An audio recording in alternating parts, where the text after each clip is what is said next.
Hello viewers, আজ আপনাদের সামনে নিয়ে এসেছি আমি ডায়ান্থাস।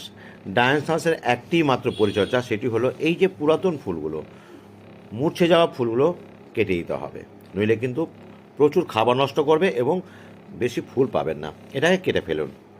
আরেকটি কারণ রয়েছে আমার, যেটার আমি পুরো একেবারে পুরাতন ফুলগুলো ছেটে দিয়েছিলাম আর একেবারে নতুনভাবে সেজে উঠেছে গাছটা, দারুণ লাগছে। এবার সামনে এটা তো প্রচুর ফুল দেবে, যখন 50 মতন ফুল থাকবে তখন দারুণ লাগবে এই গাছে।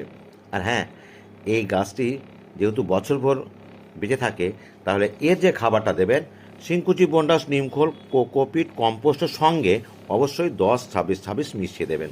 তাতে গাছটা বৃদ্ধিও ভালো হবে আর প্রচুর ফুলও দেবে। তো আমি তাই করেছি। আর গাছ অবশ্যই রাখবেন রোদে।